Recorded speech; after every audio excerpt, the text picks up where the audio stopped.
भूत लंबी डरावनी हॉरर स्टोरी भूतिया हवेली का रहस्य। हिंदी में पूरी कहानी।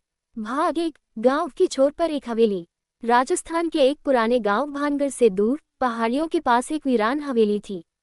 गांव के बुजुर्ग कहते थे कि वहां कोई नहीं जाता क्योंकि रात को उस हवेली से चीखें आती हैं। कोई रोता है, कोई दरवाजा पीटता है और कई बार खिड़की से किसी लड़की की परछाई दिखती है। भाग 2। 4 दोस्तों की योजना।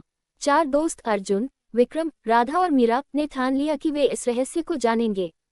वे शहर से गांव आए और तय किया कि एक रात उस हवेली में रहेंगे।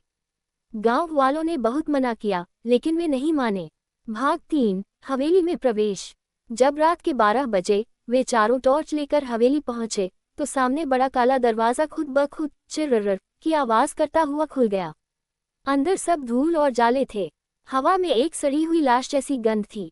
भाग 4। पहली चेतावनी। मीरा को एक कोना दिखा जहां लाल रंग से लिखा था, जो आए वो लौट कर नहीं जाए। उसी समय दीवार पर हाथों की खून से बनी छापें दिखीं। अर्जुन ने मजाक में कहा, शायद किसी बच्चे की शरारत होगी। लेकिन तभी राधा की टॉर्च अपने आप बंद हो गई। भाग 5। परछाई और आईना। वे सब एक कमरे में पहुंचे जहां बड़ा सा आईना था। सब उसमें देखने लगे लेकिन विक्रम चिल्लाया, पीछे कौन है? मुड़ने पर कोई नहीं था लेकिन आईने में एक लड़की सफेद साड़ी में दिख रही थी और अचानक वह आईने से बाहर निकलने लगी। भाग 6। भागने की कोशिश। डर से वे भागे लेकिन दरवाजा बंद हो चुका था। हवेली में सीढ़ियां खुद ब खुद गिरने लगी।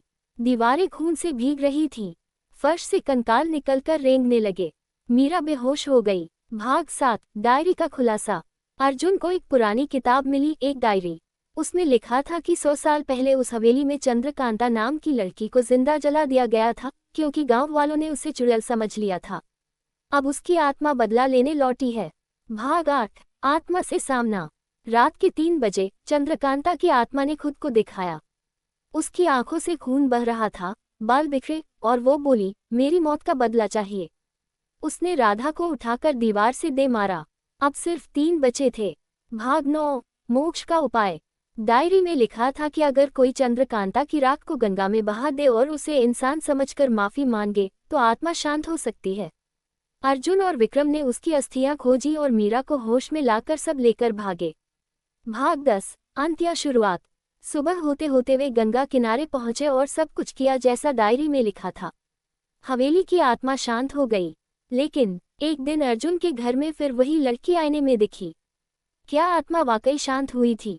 अंत नहीं, अगली डरावनी कहानी की शुरुआत। अगर आप चाहें तो मैं इसका दूसरा भाग, आईने की आत्मा, भी लिख सकता हूँ। क्या आप उसे पढ़ना चाहेंगे?